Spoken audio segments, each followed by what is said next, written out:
हाँ यार, मुझे पता है कि आज वीडियो आने में थोड़ा सा लेट हो गया, लेकिन चलो कोई बात नहीं, फिर मैं आ गया हूँ। और आज का जो टॉपिक है वो मैंने बताया था कि कल हम लोग थोड़ा मोड़ा रिलेशन पढ़ेंगे, वही रिलेशन की बात आ गया है। तो चलो स्टार्ट करते हैं। Relation between wave velocity, frequency and wavelength. इन तीनों में एक रिलेशन होता है। इन तीनों पैरामीटर तुम लोगों को एकदम अच्छा से पता है, और इन तीनों से एक रिलेशन बनता है, वही हम लोग इस वीडियो में जानेंगे।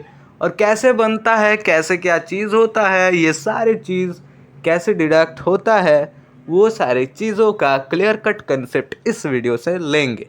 तो वीडियो को पूरा देखना, स्किप मत करना। इतने सारे बात मैं बता दे रहा हूँ तुम लोगों को, क्योंकि ये तुम्हारे स्कूल एग्ज़ाम के लिए इम्पॉर्टेंट है।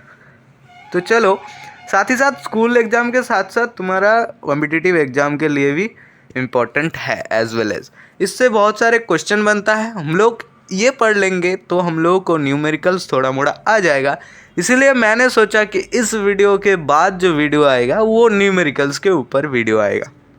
तो चलो अब स्टार्ट करते हैं। Relation between velocity, frequency and wavelength. पहला चीज़, ये तीनों पहले दिमाग में ला लो। वेलोसिटी क्या होता है, फ्रीक्वेंसी क्या होता है, वेवलेंथ क्या होता है, इन सारे चीज़ों को तुम पहले सोच लो ये क्या होता है। देखो, वेव वेलोसिटी क्या होता है, जितने ट्रैवल किया, जितने वेवलेंथ, एक मैकेनिकल वेवलेंथ होता है, वो जितने लेंथ ट्रैवल किया एक यूनिट टाइम में करता है ना, उसी से डिवाइड करेंगे तो उसको वेलोसिटी बोलते हैं। याद है? तो चलो अब तुमको मैंने रिकैप्सुलेशन करा रहा हूँ, जैसे कि तुम लोगों को अगर मैं बताऊँ तो इजीली समझ में आ जाए। तो वेलोसिटी वही होता है जो टोटल डिस्टेंस ट्रेवल किया एक मैकेनिकल वेव, जितने टाइम में किया उससे डिवाइड करेंगे तो वेलोसिटी निकलेगा ना। अब जो फ्रीक्वेंसी, फ्रीक्वेंसी क्या होता है, नंबर ऑफ ऑसिलेशन पर सेकेंड। एक सेकेंड में कितने बार ऑसिलेशन हो रहा है, कितने बार ऑसिलेशन हो रहा है, कितने बार वाइब्रेशन हो रहा है, वेव मोशन। और वेवलेंथ क्या होता है, जो ट्रैवल कर रहा है उसी को वेवलेंथ बोलेंगे। मानो कि एक वेव है 5 मीटर गया तो 5 मीटर ही वेवलेंथ है, और कुछ नहीं। इतना समझ में आ गया? तो चलो हम लोग स्टार्ट करते हैं अभी इनमें रिलेशन। देखो, before we know this relation we have to know an another relation. इसको पढ़ने से पहले हम लोग को एक अलग रिलेशन जानना पड़ेगा। सही में यार, वो रिलेशन भी मैं बता रहा हूँ, वो रिलेशन तुम लोगों को जानना पड़ेगा। मैंने पहले भी बता चुके, जब पैरामीटर मैंने पढ़ा रहे थे, इन सारी चीज़ें पढ़ा रहे थे, एम्पलीट्यूड, वेवलेंथ, टाइम पीरियड, इन सारी चीज़ें मैं जब पढ़ा रहे थे, जिस लेक्चर में है मेरा 3rd नंबर लेक्चर में आई थिंक, तो उसमें मैं तुम लोगों को बता भी दिए थे वो कैसे कैसे रिलेशन होता है, क्या होता है, v=1/t, ये सारी चीज़ें मैंने बता दिए थे। तुम लोग कितना याद रखे हो या नहीं रखे हो उससे मेरा कोई मतलब नहीं है, लेकिन याद रखना चाहिए। इस वीडियो में और क्लियर हो जाएगा तुमको उन सारे चीज़ें, कैसे क्या आता है, वो सारे भी चीज़ें क्लियर हो जाएगा। तो देखो, इनको जानने से पहले हम लोगों को एक अलग रिलेशन जानना पड़ेगा, और वो रिलेशन है टाइम पीरियड एंड फ्रीक्वेंसी का relation. Time period and frequency. देखो, फ्रीक्वेंसी मैंने क्या बताया, एक सेकंड में कितने बार ऑसिलेशन हो रहा है। और टाइम पीरियड क्या होता है भाई, कितना वेव जा रहा है, जितना समय लिया। मान लो 5 मीटर वेव गया, उनमें समय लिया 2 सेकंड या फिर 1 सेकंड, उसी को टाइम पीरियड बोलेंगे। हाँ कि नहीं, बताओ?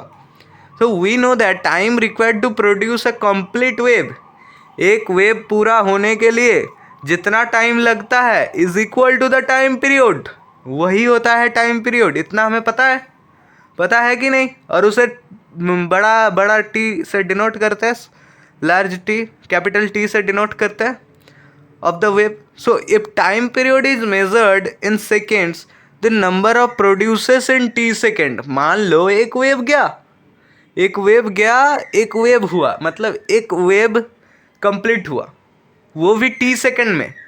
कितने सेकंड? T second. एक वेव कंप्लीट होने में जितना सेकंड लगता है तो उसी को हम लोग बोलते हैं टाइम पीरियड। जितना समय लगता है उसको टाइम पीरियड बोलते हैं। अगर यहाँ पे यूनिट हम लोग सेकंड में पकड़ेंगे तो अच्छा होगा। ऐसा मतलब नहीं है कि मिनट में पकड़ोगे तो आंसर नहीं आएगा, वही सेम चीज़ है भाई, लेकिन हम लोग सेकंड में पकड़ेंगे, क्योंकि ये सारे चीज़ें ना बहुत जल्दी जल्दी होता है। तो देखो, टी सेकंड में एक वेव हुआ तो एक सेकंड में कितना वेव होगा? 1/t। पता है कि नहीं? 1/t एक सेकंड में कितना वेव होगा? 1/t। टी सेकंड में हुआ एक वेव, एक सेकंड में होगा 1/t वेव। पता है? तुमको मालूम चल गया कैसे हो रहा है? अंडरस्टूड? अब जो ये 1/t है इसको क्या बोलेंगे हम लोग? But the number of wave produce in 1 second is equal to the frequency. तुम लोगों को दिमाग में थोड़ा सा गड़बड़ी हो गया, मेरे को पता है। तुम लोग सोच रहे हो कि क्या फ्रीक्वेंसी एक सेकेंड में कितना वेव प्रोड्यूस हुआ? यही तो फ्रीक्वेंसी है। फ्रीक्वेंसी का डेफिनेशन याद रखो, वेव मोशन पर सेकेंड, ऑसिलेशन पर सेकेंड, वाइब्रेशन पर सेकेंड, सभी एक चीज़ होता है। वेव मोशन भी जो होता है, वाइब्रेशन भी जो होता है, ऑसिलेशन भी वही होता है, और वही एक सेकेंड में हो रहा है, तो उसको हम लोग क्या बोलेंगे? फ्रीक्वेंसी बोलेंगे ना। यहाँ से हम लोग क्या निकाले? टी सेकेंड में एक वेव होता है, एक सेकेंड में कितना वेव होगा, कितना वेव मोशन होगा? तो 1/t होगा, और वही क्या होगा? फ्रीक्वेंसी होगा, क्योंकि एक सेकंड में है, एक सेकंड में है, इसलिए उसको हम लोग फ्रीक्वेंसी बोलेंगे कि नहीं? ठीक है, चलो तुमको समझ में आ गया। और यही फ्रीक्वेंसी को हम लोग लिखते हैं, इस सिंबल से डिनोट करते हैं, और क्या होता है? फ्रीक्वेंसी इक्वल्स टू 1/t, और ये जो सिंबल है ये फ्रीक्वेंसी है। Now come to this point. इतना समझ में आया? ये फ्रीक्वेंसी एंड टाइम पीरियड का रिलेशन पहले समझो अच्छे से। अगर ये नहीं समझोगे तो इसके दूसरे वाला जो रिलेशन, वहाँ पे मैं जस्ट पुट करते जाऊँगा वैल्यू, मैं जस्ट पुट करते जाऊँगा, इसीलिए मैं बोल रहा हूँ ये रिलेशन समझो। टी सेकेंड लगता है पूरा वेव मोशन होने में, तो एक सेकेंड में कितना जाएगा? 1/t जाएगा, और वही एक सेकेंड में जो वेव मोशन प्रोड्यूस होता है उसको क्या बोलते हैं? फ्रीक्वेंसी बोलते हैं। तो हम लोग लिख सकते हैं ना 1/t इक्वल्स टू फ्रीक्वेंसी। वही है इसका रिलेशन, टाइम पीरियड से फ्रीक्वेंसी का यही रिलेशन है। अगर क्वेश्चन आए कि फ्रीक्वेंसी और टाइम पीरियड के बीच क्या रिलेशन है, बता देना फ्रीक्वेंसी इक्वल्स टू 1/t। चलो, अब now come to the point. Consider a mechanical wave passing through a medium. अब सोचो कि एक मैकेनिकल वेव है, वो एक मीडियम के ऊपर से पास कर रहा है। बाय डेफिनेशन क्या है? Wave length is the distance travelled by the wave. ये तुम लोगों को पता है ना, वेव लेंथ क्या होता है? कितना डिस्टेंस चले जाए एक वेव, कितना भी डिस्टेंस चले जाए एक मैकेनिकल वेव, तो उसको हम लोग बोलते हैं वेव लेंथ। जितना लेंथ जाएगा उसी को हम लोग बोलेंगे वेव का लेंथ, और उसको लैम्डा मैक्स से डिनोट करते हैं, लैम्डा, पता है? और जो टाइम होता है, एक यूनिट टाइम पे जाता है, तो उसको हम लोग क्या बोलेंगे? वेलोसिटी बोलेंगे। By definition wave length is the distance travelled by the wave in time, that is known as velocity. पता है ना? ये वेलोसिटी क्या होता है? जो वेवलेंथ जा रहा है, जितना गया, उसको अगर टाइम से डिवाइड करोगे तो वही उस वेव का वेलोसिटी होगा ना।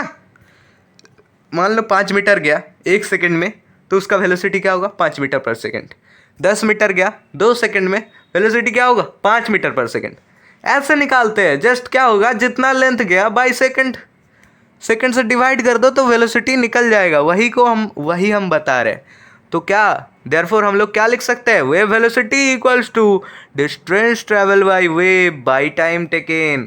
कितना भी टाइम टेक करे ना, जितना वेव लेंथ गया उससे डिवाइड कर दो तो वेलोसिटी आ जाएगा। सिंपल सी बात है।